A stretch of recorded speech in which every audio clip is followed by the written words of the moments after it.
Saludos cordiales, amigas y amigos. Hace no mucho el documental parecía estar muy distante de las apetencias culturales del público ecuatoriano. No obstante, esa realidad cambió mucho. En Ecuador se ha vivido durante la última década un despertar prometedor del documental. Los llamados EDOCs, Encuentros del Otro Cine, demuestran la aceptación que brinda el público a este género de comunicación hasta el punto de que los EDOCs van por su 9ª edición anual. Gabriela Calvache, quien produjo su primera película de ficción a sus 21 años, es una de las realizadoras ecuatorianas que en poco tiempo ha producido, escrito o participado en largometrajes ecuatorianos de ficción y documental. Ha sido de su dirección 5 cortometrajes, los que produjeron interés en España, México y Estados Unidos. Su documental más exigente y revelador es Labranza Oculta. Este muestra cómo los constructores anónimos han participado en la construcción de ese Quito colonial y republicano, haciendo que la ciudad sea reconocida, pero no los autores materiales, los albañiles de esas magníficas obras. Queremos con Gabriela Calvache, de origen ambateño, charlar sobre el apasionante mundo de la producción cinematográfica, pero además de su historia y proyectos de vida. Bienvenida, Gabriela. Muchísimas gracias por invitarme. Qué placer tenerte. Muy amable. Aquí queremos empezar preguntándote algo que siempre quisiera que los documentalistas tuvieran respuestas. ¿Cuál es el compromiso principal que tiene el documentalista ante el público que mira su obra? Bueno, yo creo que el documentalista en general atraviesa muchas dificultades. Tal vez la más grande sea poder llegar a su público, justamente, ¿no? Porque los espacios de difusión que existen para el cine documental son muy pequeños. Entonces, para mí el principal compromiso, más allá de la temática, más allá de la convicción social o no que puedas tener al hacer un documental, el compromiso es llegar al público. Porque entonces, ¿para qué hacer una película documental? Tal vez eso justamente sea el compromiso más difícil. Vamos a mostrarte enseguida un perfil de tu historia de vida y allí encontraremos muchas razones y muchos temas para que indaguemos más en la vida y en la obra de Gabriela Calvache. Vamos a verlo. Este es un trabajo realizado por Diego Paladines. Siempre pensé que los albañiles que construyeron Quito eran anónimos. Labranza Oculta es mi primer largometraje documental que cuenta la historia de 5 albañiles, maestros de construcción, que trabajan en la restauración de la Casa del Alabado, una de las construcciones más antiguas del centro histórico de Quito y por lo tanto del país. Y a través de la vida de estos maestros descubrimos los maestros albañiles del pasado que construyeron la historia de esta ciudad. Estos indios levantaron la Compañía de Jesús, San Francisco. Yo he hecho muchos trabajos en lo largo de los 10 años que estoy haciendo cine, desde guión, producción, asistencias varias, y el documental o el oficio del documentalista es el que a mí más me ha costado. Lo que reflejan sus documentales es un punto de vista no explorado todavía por nuestra sociedad. Este documental último sobre esa casa colonial de Quito es una visión desde un ángulo insospechado de nuestra realidad. Fue construida en 1671 y se modificó. Ella como que se ha convertido en una especie de un pequeño portavoz de esa gente, pero no, como dije antes, panfletariamente, sino simplemente abriendo un canal de expresión para esas personas, como ha hecho con los albañiles del documental último. Gaby es una persona, por ejemplo, totalmente apasionada del cine. ¿Ya? Lo que le hace vibrar es el cine, lo que le hace feliz el cine, y lo que ella quiere hacer es el cine y es lo que hace. Yo quiero poder hacer películas cada año, largometrajes de ficción, documentales que se vean, poder tener el nombre que me permita gestionar los fondos, no por ego, sino por una cuestión de gestionar fondos para mí y para mi empresa que yo acabo de montar, para otros cineastas. Sí que puedo vivir del cine, pero el cine te ofrece también una herramienta, un conocimiento que tú puedes aplicar en otras instancias de la vida, ¿no? Y yo hago muchos videos institucionales, yo vivo de eso. Estoy con 2 proyectos. El uno es Niñas, que esperemos sea mi primer largometraje de ficción. El tema es el aborto, justamente, es algo que yo estoy investigando desde hace un año. Y el otro proyecto, que ya es un proyecto de vida, es mi compañía productora. ¿Será que traje la llave? Porque siempre me olvido. Hola, Olga, ¿cómo le va? Yo nací el 19 de septiembre del 77 en Ambato, en una familia que yo pienso no era la más común en Ambato, o más tradicional en Ambato, porque mi familia era muy de izquierda en el momento en que yo nací y era atea. A la casa nuestra siempre llegaban fotógrafos, artistas, músicos, por una serie de circunstancias a las que yo estaba relacionado. Era una niña totalmente extrovertida, era muy independiente. Desde muy niña ella sabía lo que quería. Le gustaba también la pintura, el dibujo, le gustaba hacer redacciones, poemas. Yo creo que era una artista en potencia. A mí el cine me llegó por la televisión, porque yo tenía el chance de vivir un canal, de saber lo que es el tiempo en el canal, el teleprompter, no sé qué, que la nota no está, cómo la reemplazas, el estrés que se vive. Ese canal que teníamos en la ciudad de Ambato fue creado con el objetivo de que ella se hiciera cargo después de terminar sus estudios. Ocurre que ella nos dijo que no iba a regresar a Ambato. Pero Orahueca no se limitó a seguir los pasos de los ricos y famosos que animaron estos meses.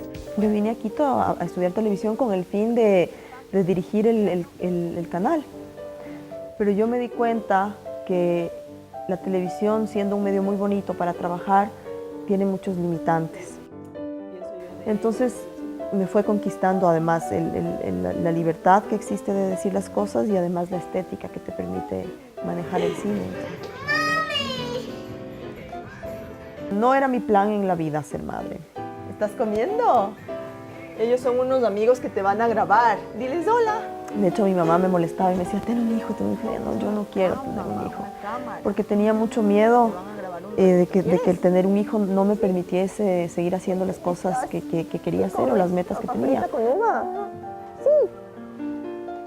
Muchas amigas, inclusive familiares, cuando se enteraron que estaba embarazada, la respuesta era, embarazada tú. Sí, es una vida moderna y soy una mujer moderna también en el sentido de que trato de trabajar, de mover los tiempos con mi hija, de más bien hasta posmoderna, de no estar casada y vivir con la persona que amo. Es un poco trabajófila, no le gusta trabajar a veces en exceso. Eso quizá se debe a su juventud, porque cuando uno va pasando, van entrando los años, ve que debe ir balanceando las cosas. Hay que generar una industria, entonces hay que trabajar. No tengo el dinero para poder tener 5 personas trabajando. Algún día espero tenerlo, dinero de mi empresa, digamos, ¿no? Entonces, me gusta trabajar, soy perfeccionista, pienso que las cosas hay que hacerlas bien, no solamente en el cine, sino en cualquier cosa que hagas. ¿Eres trabajófila, como dice tu padre? Sí soy. Eres obsesionada, estás siempre encontrando algo más que faltó en la obra. Creo que soy súper exigente, no sé, como que pienso que todo puede ser siempre mejor. Soy muy trabajadora, es la verdad. Ahora también soy bien despistada. No sé si pierdo mucho tiempo trabajando en tratar de encontrar las pistas que dejé por ahí. Soy muy despistada también. ¿Y buscas alguna manera de evitar ser despistada? No, ¿No has encontrado una técnica? No, yo ya he hecho las paces con mi despiste, nací despistada.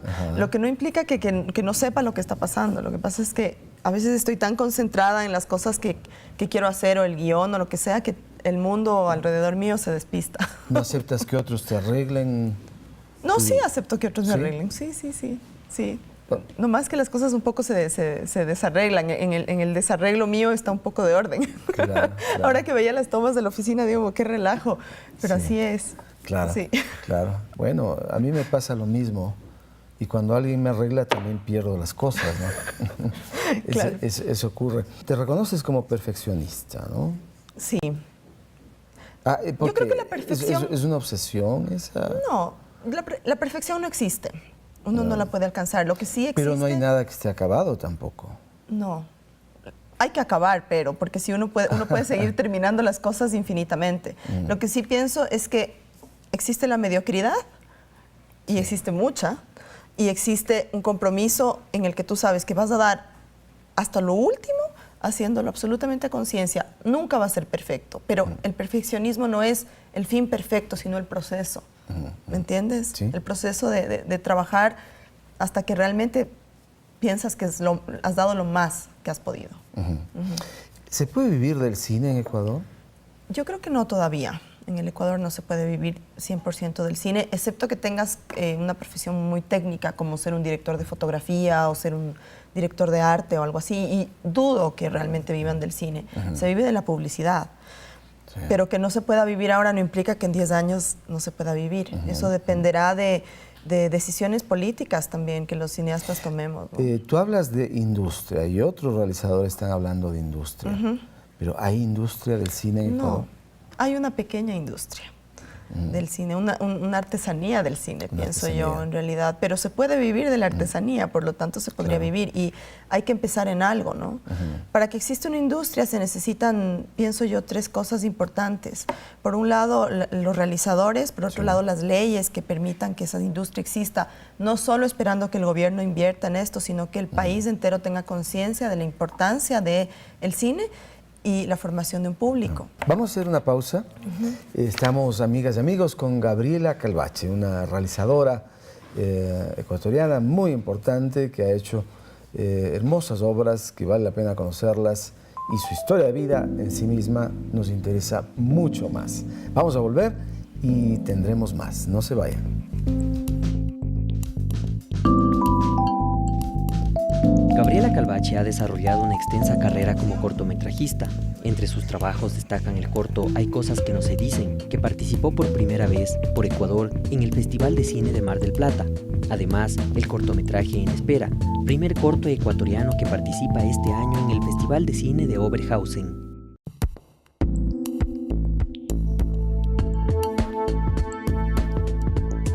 ¿Cómo es el mundo de los documentalistas? ¿De qué viven los documentalistas? Hay quienes, cuando escuchan a alguien que está en el mundo de los documentales, te suelen decir, ¿y en qué trabajas? ¿No? Porque es todavía un poco difícil entender que aquí esa actividad puede generarte un sustento. ¿No es esto de los Quijotes, el documental, por ahora? Yo creo que el documental es un trabajo bien complejo en el Ecuador como en los Estados Unidos, por ejemplo, que es un país que imaginarías que ya con una industria tan grande no, pero lo es, porque el cine documental no es un cine de masas, es un cine de compromisos, yo creo. No es un cine que está buscando a priori la venta del público o el entretenimiento, sino que a veces está buscando reflexión de sus realizadores o descubrir ciertas temáticas. Entonces, en ese sentido es muy complejo poder vivir del documental, es muy complejo poder programar documentales también, porque en las salas de cine también es difícil ver documentales. Si no piensa cuántos documentales has visto en un año en la cartelera, es muy difícil. Sin embargo, yo creo que es necesario, porque como su palabra lo indica, el documental es un documento, y es un documento histórico, que a la larga se convierte en la memoria de las naciones, en la memoria del mundo, y por lo tanto es urgente que exista. Que sí, que los documentalistas la pasan mal haciéndolo, porque además tarda mucho. Sí, creo que es un trabajo bien comprometido, pero muchos trabajos también lo son, no solamente el cine, ¿no? Y en las sociedades deben existir diferentes tipos de realizadores, tanto de empresa, de cine, de teatro, como amas de casa. O sea, todos formamos parte de un engranaje completo. Entonces, en ese sentido, yo no me siento diferente, por ejemplo. Los EDOX que ya han hecho 9 ediciones y ahora tienen la 10ª, ¿han sido una buena oportunidad para los documentalistas? ¿Has encontrado que ese ha sido el espacio que te ha servido, no solo para mostrarte aquí, sino también para mostrarte afuera? Yo pienso que el Festival Encuentros del Otro Cine es sin duda el que propició el aparecimiento de muchos documentalistas en el Ecuador. Mi película, Labranza Oculta, va a presentarse ahora en el festival y me enviaron una carta en la que decían que este año llegaron 58 documentales. 58 documentales es un número... Una cifra muy importante, claro. Impresionante. ¿Y cuántos se exhiben, los 58? Se exhiben, no se exhiben por ahí 10, me imagino yo, no se puede exhibir todo, pero a lo que me refiero es la cantidad de cine documental que se está haciendo. Sí, el festival tiene una programación tan importante, porque es realmente de primera la programación, que ha hecho que la gente empiece a ver este festival también como una formación de públicos, pero también una formación de cineastas. Claro. Entonces sí es un espacio interesante, es un espacio en el que tú puedes encontrar un público, conversar y dialogar con él, pero no pienso que debe ser el fin de un documentalista. Porque ¿Y la calidad de esos trabajos, cómo encuentras? Yo creo que cada año ha ido mejorando el cine documental. Yo acabo de ver un documental que me impresionó tanto, es un documental de Carla Valencia, una realizadora que se llama Vuelos, que te prometo que es de lo mejor que he visto en mi vida, y es un documental ecuatoriano. Este año se estrena la película de Fernanda Restrepo Arizmendi sobre la desaparición de los hermanos Restrepo. De la cual tú formaste parte, Sí, ¿no? Yo también formé parte de esta película, pero te digo, es tanto lo que se está haciendo en documentales que me parece a mí que poco a poco iremos encontrando los espacios para Eso significa para que el realizador siente también que hay un público que lo va a ver, ¿no? Porque tampoco produces para que no te vea nadie. No, por supuesto. Hay un público. Yo creo que para el documental es muy importante la televisión. Ese es un espacio muy importante. ¿La televisión pública ha servido para esto? Yo creo que sí. Yo todavía no he pasado mi documental a la televisión pública porque yo voy a pasarlo en diciembre en las salas de cine, pero sí que voy a tocar esta puerta, ¿no? Otras televisiones públicas ya están tocando mis puertas. Yo ya lancé... ¿Cuáles? En la televisión pública de Cataluña, en España, la película está. Estoy en negociaciones con Venezuela. Al Jazeera está interesado en la película. Entonces, espero que Ecuador también, no te lo puedo asegurar, pero pensaría que sí. Esos son los públicos que se pueden conseguir. El público de DVD también es un público que se puede conseguir. Hay nuevas redes ahora que los cineastas tenemos que estar pendientes, como el tema digital. ¿Amazon? ¿No? ¿Vía Amazon puedes también Podría distribuir? ser vía Amazon, puede ser también vía plataformas de internet, que hay muchas ahora y que realmente han democratizado la distribución de películas. Creo que los cineastas nos afrontamos a un momento de cambio en la distribución. Entonces, seguir pensando solo en la sala de cine es un error, y mucho menos con el documental. ¿Y el fantasma de la piratería? ¿No te quita el sueño? No. Honestamente no me quita el sueño. Hay documentalistas que prefieren incluso que haya piratería. Pero es un suicidio también, Es un ¿no? suicidio si es que ves el tema económico, ¿no? Si es que tú has invertido en hacer copias y de pronto te están pirateando. Sin embargo, la piratería, con la que yo no estoy de acuerdo, sí tiene un pro, y ha sido que las cadenas de cines y las cadenas de distribución de películas traen un tipo de cine demasiado hacia Estados Unidos y hacia el cine de Hollywood, que eso solo sucede en Los Ángeles, porque así de neoyorquino no es Hollywood, pero ese tipo de cine es el que masivamente se distribuía antes. La piratería se ha hecho mucho mal en el tema de violar derechos de autor, ha hecho mucho bien en cuanto al tipo de cine que ahora puedes ver. Y es gracias a la piratería que se pueden ver películas que no podrías de otra manera, porque tampoco hay festivales que te traigan ese tipo de cine. Entonces, esa ventaja sí ha tenido. Habría que ver cómo regular esa piratería. No ¿Quisieras tengo que idea. Labranza Oculta esté en los stands de la piratería? Después de que yo haya logrado todas mis ventas, no sé. No, preferiría que la gente se lo pueda bajar del internet por un precio muy módico. Pero hay gente que no tiene internet aún en este país. Entonces, también el cine puede ser muy elitista, y yo creo que eso hay que derribarlo de alguna manera, y por eso la televisión es importante, ¿no? Muy bien, vamos a seguir hablando de este tema tan interesante que planteas. Tenemos 3 videoclips en el formato del programa. Tú tienes que ir abriéndolos en el orden que prefieras: acceso, oficio, proyecto. ¿Por dónde quieres empezar? Oficio. Oficio, ¿sí? ¿Qué consideración tienes tú del oficio? ¿Qué es el oficio?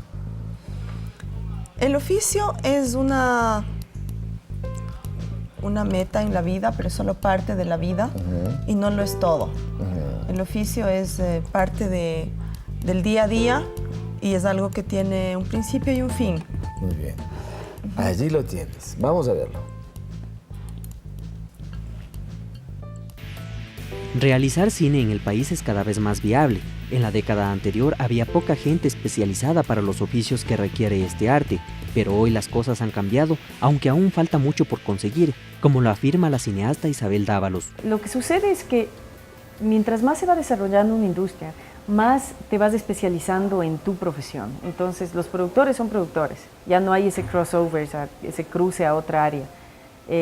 Los fotógrafos se encargan de fotografiar y casi que no se meten en nada más. Aprender a hacer cine filmando es la mejor escuela para muchos. Para Camilo Luzuriaga, el conocimiento empírico sigue vigente, pero destaca también la falta de profesionales formados para ciertos oficios en el cine nacional. En mis épocas de aprendizaje fuerte, yo he trabajado incesantemente a cambio del aprendizaje, a cambio de la experiencia, ¿no? Y eso sigue funcionando. La toma del Chispa fue fácil en diseño. En esta toma debía retroceder rápidamente mientras Chispa... El cine ecuatoriano en concreto necesita de ciertos oficios en los que somos débiles. Por ejemplo, necesitamos actores formados para el cine.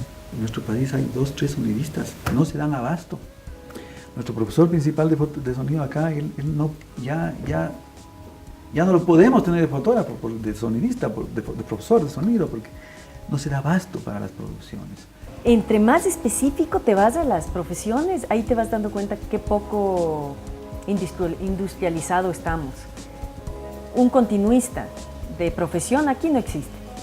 Y eso te da más o menos una idea de dónde está la industria.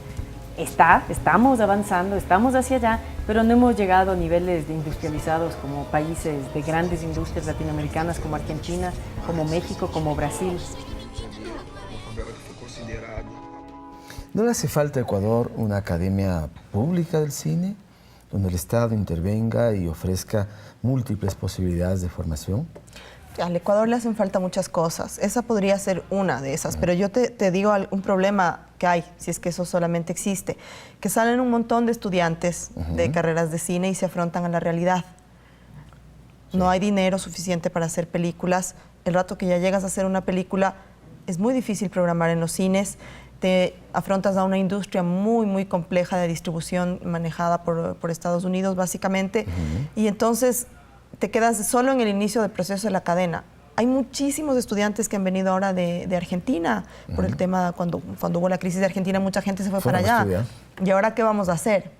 ¿Me entiendes? Yo creo que más bien no es por ahí por donde debería empezar, sino por abrir los espacios de distribución. Eso es lo más importante. Sí. Y ese es un conflicto. Esa es una parte, ¿no? Pero, claro, necesitas gente que sepa manejar las distintas especialidades de la producción del cine. Lo que pasa es que si tú especializas en este momento, formas un continuista, por ejemplo, pero no hay en la industria, ¿qué va a hacer ese continuista? Yo pienso que no, los estudiantes no forman la industria, es la necesidad del público la que forma la industria. Tiene que ir acompañado entonces de un proceso de mayor promoción, de distribución. Sí. Bueno, no hay dónde mostrar aquí documentales, si hablamos solamente de ello. Bueno, hay el cine 8:30. Pero el 8:30, una sala a la cual queremos mucho quienes producimos documentales, pero ¿qué más? Si no existen espacios. En Guayaquil no existe. Acaba el Max Cine de dejar de estar en manos del 8:30, lo cual significa dejar de estar en la posibilidad de que el cine ecuatoriano esté exhibiéndose allí. No tienes en Cuenca, una ciudad tan importante, no tiene una sala alternativa dedicada de modo permanente al cine nacional. Sí, es verdad.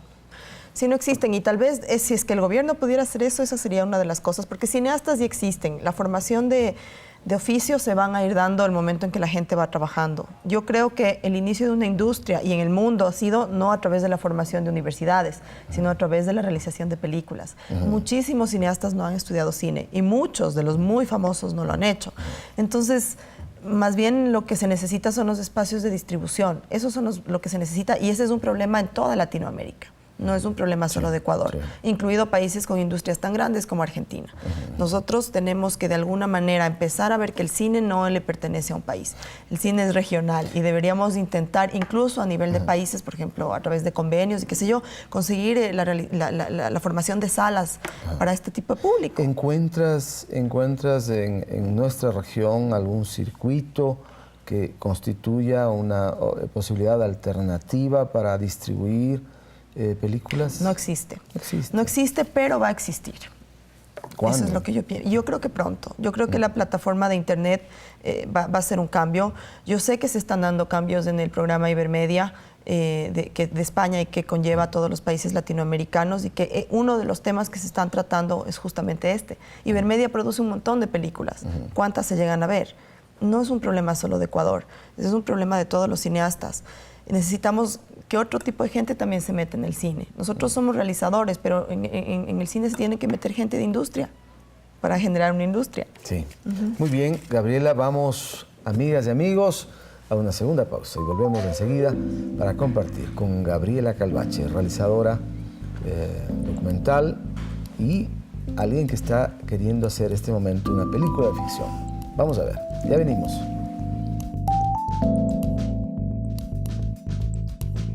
Según el Consejo Nacional de Cine, anualmente se venden 10 millones de entradas para ir a salas de cine. De ellas, el 98% son para películas producidas en Estados Unidos y el 2% restante para producciones nacionales o latinoamericanas.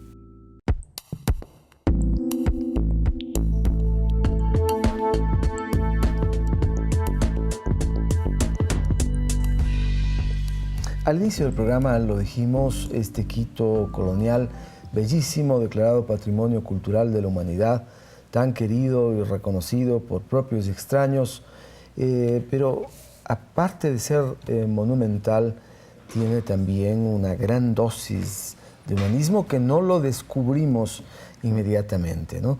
Cuando se habla de la iglesia de San Francisco, de su entorno, Cantuña nos viene a la mente, ¿no? A muchos quiteños sobre todo, y nos parece mitológico, sin descubrir que en realidad Cantuña existió y que fue un cerrajero cuya puerta está colocada a la entrada del convento de San Francisco, con su inscripción incluso de Cantuña. Pero aparte de ese Cantuña, hay miles de Cantuñas que construyeron esa monumentalidad. Tú fuiste a descubrir en la Casa del Alabado, muy cerca de San Francisco, quiénes fueron los constructores de esa casa. ¿Así fue el tema? Bueno, sí, en realidad la realización del documental Labranza Oculta partió más de una impresión que tuve yo sobre la casa antes de haberla tenido sobre los albañiles, porque la casa en sí misma es monumental, es lindísima. Entonces, cuando yo la conocí me conmovió tanto su arquitectura, lo que yo estaba viendo, que decidí empezar a visitar la casa durante el proceso de restauración y entonces fui descubriendo a los Entre albañiles. paréntesis, ¿por qué se llama la Casa del Alabado? ¿Había un Cristo? Porque en el dintel de la puerta, a la entrada, es una puerta de piedra, dice alabado sea el Santísimo y la fecha de construcción que es 1671, la primera construcción. Entonces por eso es la Casa del Alabado. Muy bien. Y entonces luego descubres la casa y deviene la gente que la construyó. Sí, después de eso vino la gente y después de eso vino ya la investigación histórica. O sea, son realmente 3 procesos. Y en la investigación histórica, que es obviamente un montón de textos y papeles y conversar con personas que manejan muy bien el tema, me hizo dar cuenta que sí existe muchísima documentación sobre ciertos aspectos históricos de Quito y sin embargo no existe sobre otros, sobre la realidad que vivieron y que siguen viviendo los albañiles del momento de restaurar una ciudad o de construir una ciudad tan bonita como Quito. Y son los anónimos. Son los anónimos, pero aquí y en cualquier parte del mundo. O sea, no es que estoy descubriendo el agua tibia, simplemente me estoy dando cuenta o quiero decir esto porque a mí me conmueve la historia de ellos, porque a mí me conmueve que son sus manos y que son su sudor, es su trabajo el que realmente construye. Y son campesinos, ¿no? Son campesinos, sí. Que han llegado a la ciudad en condiciones difíciles incluso. Sí, siempre llegan en condiciones difíciles y llegan a sudar las ciudades, ¿no? Entonces me parecía interesante ver cuál es la perspectiva que ellos tienen de la restauración de esta casa. ¿Qué te han dicho? ¿Cuáles son las conclusiones que has conseguido? Pues en realidad lo que más me conmueve a mí es que la relación de ellos no es una relación académica en la que estás pensando pilar es de 1600 y tanto o histórica, académica. Sin embargo, su percepción es una percepción por un lado emocional, es decir, de cariño, de respeto y de sentir que la casa es suya, pero por otro lado es un conocimiento que no es tan fácil de cifrar con letras. Es, por ejemplo, el conocimiento de esta pared tiene 5 capas de piedra, por lo tanto hay 5 momentos históricos en ella. Esta pared fue construida con este tipo de adobe o fue hecha con estas vigas. Ellos leen las paredes. Es una lectura que yo no puedo tener y que no la puedo tener después de haber hecho este documental. Entonces, nuestro oficio. Exacto, que me alucinó. Y que obviamente, ¿cómo va a llegar a reconocerse eso? Es una cosa un poco indescifrable, ¿no? Pero eso me gustó muchísimo de lo que ellos podían descubrir en la casa, ¿no? Y luego la relación de pertenencia, que yo nunca la había pensado, ¿no? Que mientras uno está en esa casa es de uno, pues. Y después te vas y ya no te pertenece, porque muchos de los museos que se hacen en el centro de Quito, de las cosas culturales que se hacen, no están destinadas para usuarios como los albañiles. Entonces ellos sienten luego miedo de volver a entrar, por ejemplo. Porque claro, allí ya el concepto de lo privado prima. Exactamente. Entonces ese es un momento de pertenencia para ellos del espacio arquitectónico patrimonial. Entonces, digamos, en ese sentido me parecía interesante contarlo. Y luego ya cuando fui descubriendo el tema histórico, descubrí que hubo muchísimos albañiles que en realidad eran arquitectos y que eran indígenas y que no pasaron a la historia, como Cantuña, que en mi película está retratado como un Cantuña, pero en la historia, recién el Fonsal está haciendo un libro, descubrí que hubo 3 Cantuñas. Eso es un cuento más revuelto todavía, pero... Y uno de ellos cerrajero, ¿no? Uno de ellos era el cerrajero, pero hubo 3.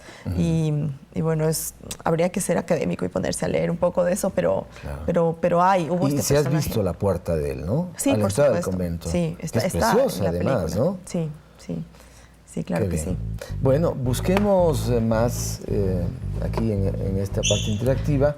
Ya viste oficio, tienes acceso, proyecto. ¿Por dónde vamos? ¿Vamos por acceso? Por acceso. Bueno, allí tienes. A ver. La producción documental en el país ha aumentado significativamente en los últimos 10 años. En el primer Festival Encuentros del Otro Cine, EDOC, realizado en el 2002, la Corporación Cine Memoria recibió solamente 6 documentales y para este año 2011, en su 10ª edición, receptó 53 proyectos. Según Manolo Sarmiento, director de Cine Memoria, acceder al público es la parte más complicada para los realizadores audiovisuales. Nuestra producción audiovisual independiente no tiene salida hacia la televisión, no tiene salida hacia las salas, porque tanto la televisión como las salas prefieren distribuir o contenidos muy baratos que importan del extranjero o contenidos también baratos que producen ellos mismos.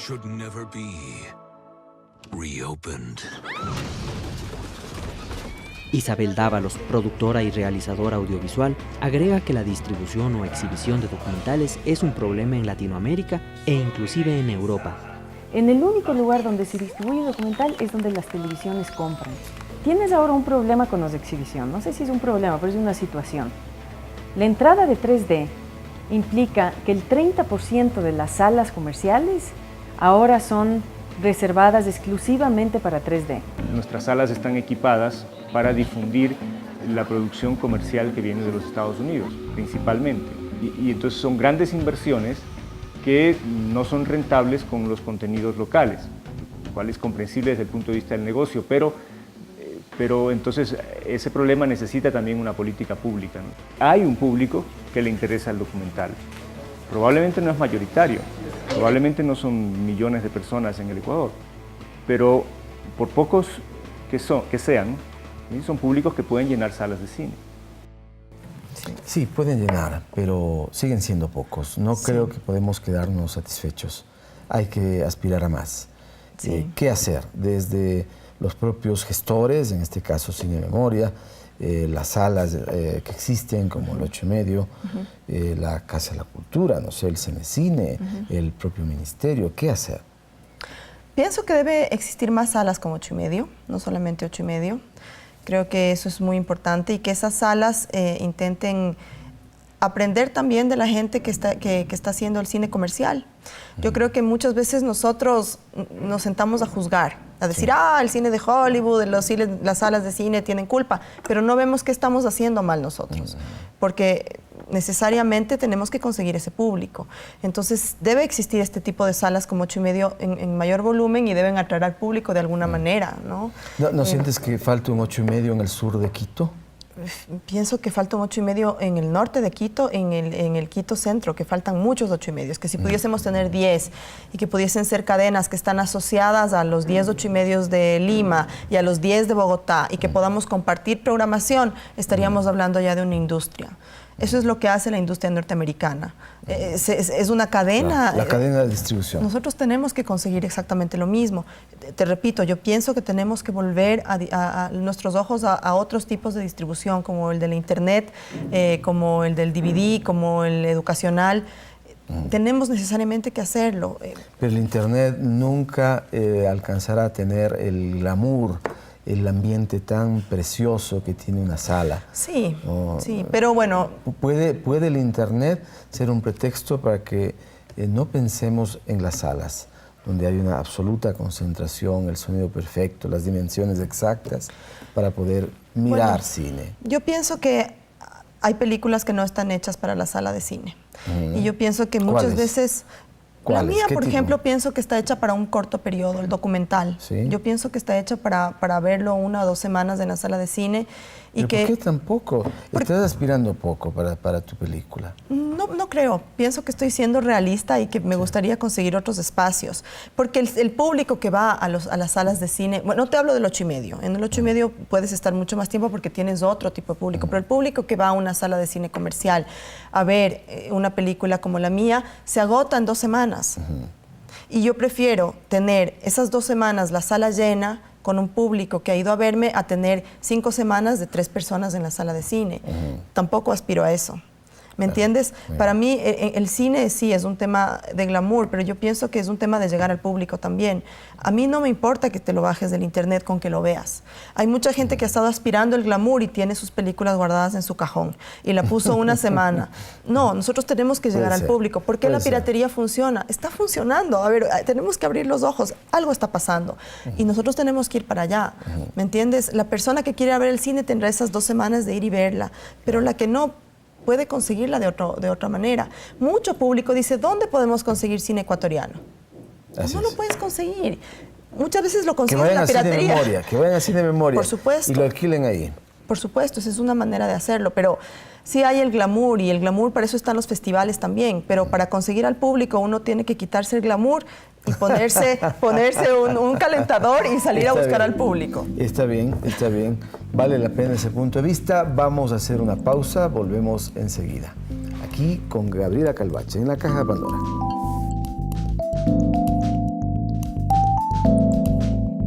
La Corporación Cine Memoria fue creada con el objeto de promover el cine documental y la conservación del patrimonio audiovisual en el Ecuador. Al Festival Encuentros del Otro Cine, EDOC, organizado por Cine Memoria, asisten anualmente un promedio de 15,000 espectadores.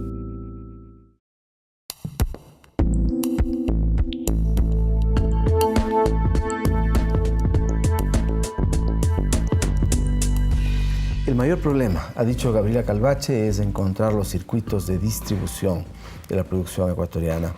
Y las salas privadas, lamentablemente, no ofrecen los espacios para la producción nacional, salvo contadas excepciones. El otro cine, el cine de la verdad, que es el documental, debe también tener ese espacio. ¿Qué hacer? Las instituciones públicas, el Estado, tienen que crear circuitos, salas propias que permitan esto. Yo pienso que sí, que el Estado tuviera una cadena de salas manejadas por el Estado donde se pusiese este tipo de cine que no lo toma el cine comercial, podría ayudar muchísimo a la creación de públicos. Y a que el público pueda acceder a este tipo de cine que tiene público y tiene interés, pero no existe lugar donde verlo. Pero esto no deberían empujar los propios realizadores, ser interactivos con el Estado, con las instituciones culturales y decirles, necesitamos espacios. De otro modo, el cine documental no va a tener un desarrollo. Bueno, tienes razón. Yo pienso que los realizadores tenemos que organizarnos más. Si bien somos de los grupos culturales de Ecuador más organizados, eso no implica que hemos llegado a la perfección de la organización, ¿me entiendes? Yo creo que hay muchas tenemos falencias. Muchas falencias, muchísimas. No nos hemos unido como gremios. existe mucha pelea por tu propio proyecto, o sea, la gente pelea por sí misma y trata de no hablarte de otros cineastas, no decirte, mira, tal película está buena, porque existen un poco de celos todavía. Sí, hay realizadores que ni siquiera ven la propia producción nacional. Sí, por supuesto que existen realizadores que no ven producción nacional. No puedo defender a mi gremio, yo pienso que tenemos que mejorar y que de nosotros dependerá las cosas que vayamos logrando, si han dependido hasta ahora. ¿Me entiendes? Por eso te decía, no hay que poner culpas, la culpa es nuestra. Mientras nos organicemos, pidamos y vamos a conseguir cosas. Es difícil, porque tampoco somos 1 millón de personas. Somos pocos y muchos de ellos realizando películas. Y cuando tú estás realizando una película, es tan titánica la tarea, implica tanto dinero, que tú estás en el tema de lograr solventarlo, de lograr no endeudarte y de sacar adelante un proyecto. Sin embargo, la pelea de uno solo no hace una industria, ¿no? Así es. Una gaviota no hace vuelo, entonces tenemos que hacerlo. Una gaviota no hace verano. No hace verano, claro, pero nos estamos organizando. Ya hay una asociación de documentalistas, los productores empiezan ya a tener la intención de crear una organización.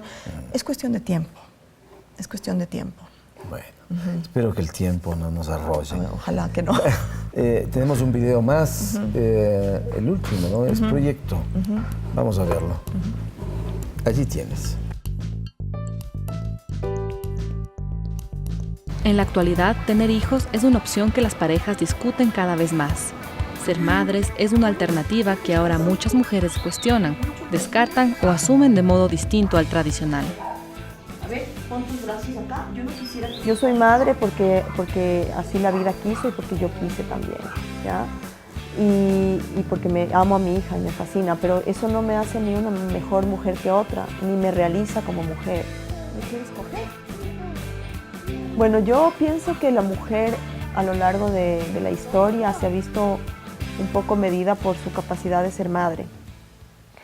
Una mujer que no tiene hijos es vista como una mujer no completa. Según el Instituto Nacional de Estadísticas y Censos, desde el año 1984 hasta el año 2009, la tasa de natalidad en el país ha disminuido casi un 50%, fenómeno que no solo se debería a la reflexión sobre la situación económica familiar, sino además a un tema de educación, como lo afirma el sociólogo Carlos Celi del Instituto de Altos Estudios Nacionales. En términos de personas, sobre todo con educación universitaria, con tendencia a las artes liberales, con tendencia a profesiones más de corte humanista, claro, la cuestión esta de la familia completa ya no se percibe como una necesidad, como una obligación. O sea, si hay, y si no, bueno. Margarita Carranco, directora de la Fundación Nuestros Jóvenes, agrega que muchas mujeres evitan ser madres, pero que esto sucede sobre todo en los sectores urbanos. La autonomía de las mujeres, la lucha por la autonomía de las mujeres, de yo pensar por mí mismo y decidir por mí mismo, cada vez va creciendo. Esa ha sido nuestra contribución como feministas, por ejemplo, el empoderamiento de las mujeres y su autonomía. El ser mujer no significa que tienes que casarte y tener hijos. El ser mujer significa que tienes que construir tu proyecto de vida.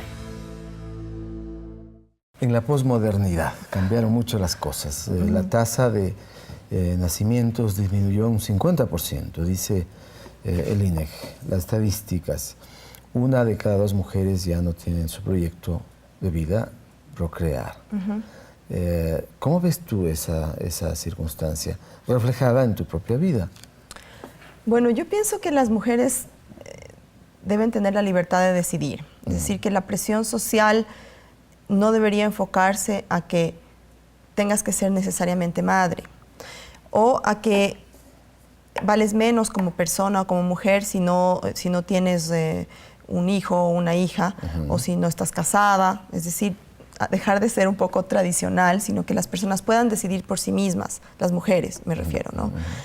En mi vida, yo pienso que, a ver, hay otra cosa, además yo pienso que hay que respetar a quienes no deciden de esa manera, es decir, si una mujer decide tener hijos a los 15 años es también respetable, claro, ¿me entiendes? No es un error, es también respetable como la que no decide tenerlo. Dejar que las mujeres decidan y que esa decisión, así sea tener 10 hijos, como no tenerlos, sea respetada. ¿Me entiendes? En mi vida yo tengo la suerte de tener la hija que tengo y de haber decidido tenerla y de poder vivir la experiencia de ser mamá. Para mí ha sido, yo soy otra persona y ha sido revelador, ha sido de los hechos más importantes que han sucedido en mi vida, no lo puedo negar. Sin embargo, no era el fin. No es que yo decía, uy, tengo que tener un hijo porque si no tengo un hijo... ¿Cuántos hermanos tienes tú? Tengo un hermano. Solamente un hermano. Sí. ¿Tus padres cuántos hermanos tuvieron? Mi mamá tiene 8 hermanos, son 8 en total, y mi papá 5. Nosotros somos 2. Y ahora tú tienes solamente una niña. Bueno, estás joven y puedes tener más hijos con el tiempo. Sí. Pero en general esa es la tendencia, por eso la estadística muestra ese descenso. Y bueno, si proyectamos a lo que ocurre en países industrializados, en Europa fundamentalmente, hay un descenso notable hasta el punto de que el propio Estado tiene que estimular a las parejas para que tengan hijos. Sí, bueno, eso ya subvencionarlos.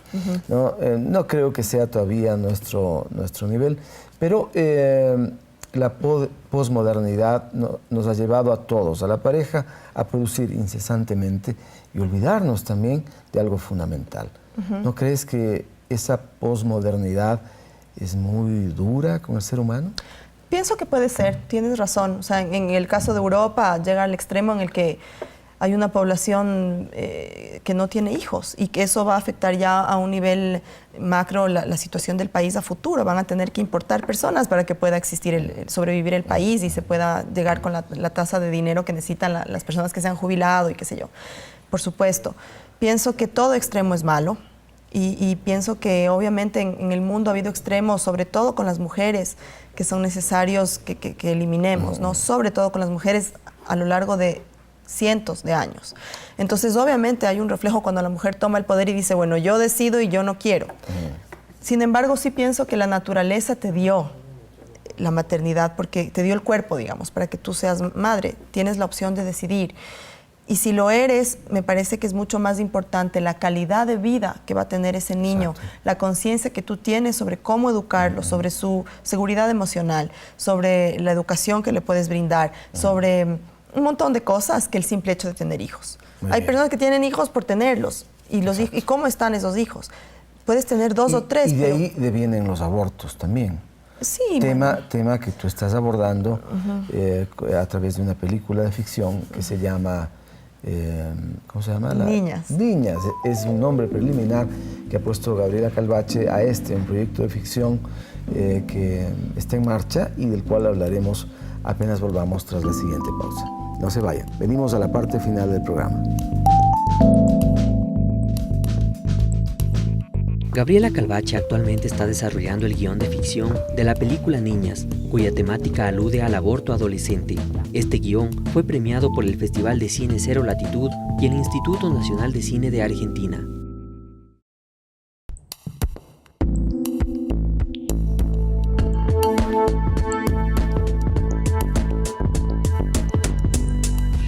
Estamos ya en la parte final de este programa y Gabriela Calvache nos decía antes de que empecemos el programa siquiera que tenía un proyecto en marcha. Niñas se llama, una película de ficción. ¿Sería la primera de largometraje de ficción para ti? Como directora. Como directora sí, como guionista no. Yo escribí algo que se rodó, ya se hizo antes. ¿Qué es qué? Es Impulso, es una película dirigida por Mateo Herrera y que ganó un festival importante en Toulouse, el Festival de Encuentros Latinoamericanos de Toulouse, el premio a la mejor película. Este guión lo coescribimos. Y bueno, Niñas es un proyecto que se está escribiendo en este momento. Es una película que ya lleva algunos meses de investigación. Y ¿qué buscas mostrar? A mí me interesa, me llamó mucho la atención el tema del aborto en Ecuador. Ecuador es el país con mayor cantidad de abortos en Latinoamérica. No me digas. ¿En qué porcentaje? No muy alto, tampoco mucho más alto, ¿no? En Latinoamérica existe muchísimo aborto, sobre todo de adolescentes. No te podría decir exacto el porcentaje ahora porque yo no tengo los datos, pero por ahí entre un 20 y un 30%. Lo que sí sé es que, por ejemplo, en el Ecuador, una de cada 4 mujeres embarazadas es adolescente, que el aborto es la segunda causa de muerte de mujeres y que es un tema de salud pública y que debe ser abordado con urgencia, pienso yo. Y a mí me gustaría mucho, es lo que estoy haciendo ahora, hacer una película que trate este tema porque además es un tema que rebasa las fronteras del Ecuador, es un tema que atañe desde México hasta Argentina, África, muchísimos países del Asia. África, claro. Y creo que es un tema del que tenemos que hablar y que es importante que lo hagamos. Has escogido un buen tema. Y esto, ¿cómo matas el tiempo tú? ¿No te tensiona tanto o vives divertida haciendo esto? Me imagino que sí. Esto me divierte muchísimo, es para mí como matar el tiempo. Bailabas antes, ¿no? Sí, yo bailo, me gusta bailar.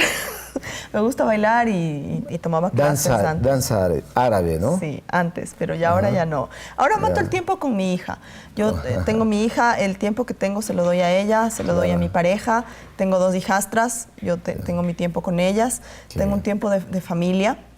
Y estoy tomando ese tiempo que es muy necesario porque es la infancia de mi hija y de mis hijastras, que es algo muy importante para mí. Es un nombre medio feo ese de hijastras, ¿no? ¿No has pensado en cambiarlo? Ese es el nombre que existe y que es correcto en el diccionario. Ahora lo que tú sientes y la relación... Tiene una connotación terrible, ¿no? Es una connotación que le ha dado mucho Hollywood y las películas de Disneylandia y qué sé yo, pero en realidad uno tiene que asumir el papel de madrastra y el papel de hijastros, que no tiene nada de malo. Es el porcentaje. Mira, el 50%... Pero en general, la figura de la madrastra es una figura terrible, ¿no? Sí, puede ser. Yo no tuve una, así que no te puedo decir, pero sé que soy madrastra y que soy orgullosa de serlo y que lo que yo quiero es que poder brindar algo muy bueno para los niños que estén alrededor. Quizá más que madrastra hay que ser amiga de los hijos de tu pareja, ¿no? Eso es complejo. Puedes ser amiga, pero también hay una figura de autoridad ahí. Entonces, ¿cómo manejas eso? Claro. Oye, ¿y tú les cantas canciones de cuna? ¿Cantas canciones de cuna o...? Canto canciones, no sé si de cuna. ¿A mi hija, dices tú? ¿A tu hija a las hijas de tu esposo? Sí canto. Sí. Canto unas canciones no necesariamente de cuna. Por ejemplo, aquí tienes Hijo de la Luna. ¿Podría ser? Vamos a ver. ¿Quieres que cante? Claro. A ver. Cuento una leyenda que una hembra gitana conjuró a la luna hasta el amanecer. Llorando pedía al llegar el día de esposar un calé.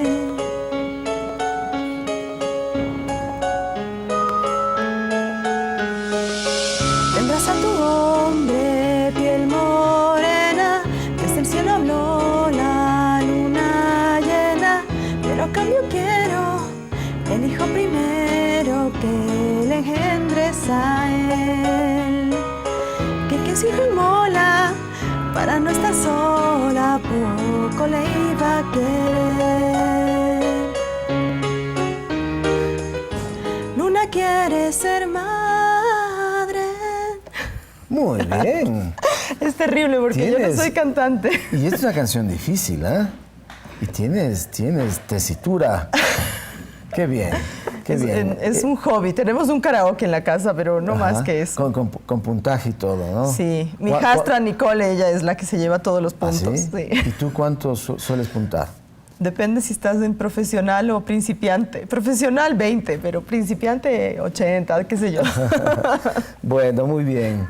Gracias por venir. Muchas gracias por invitarme. Gabriela, nos encanta verte aquí y conversar. Muchas gracias. Esperamos que te vaya bien, que pronto podamos ver Niñas u otro título, depende de lo que decidas finalmente. Muchas gracias. Y yo espero que el público que vea este programa venga a ver mi trabajo, pero no solo el mío, sino el de todos los cineastas ecuatorianos. En los EDOCS.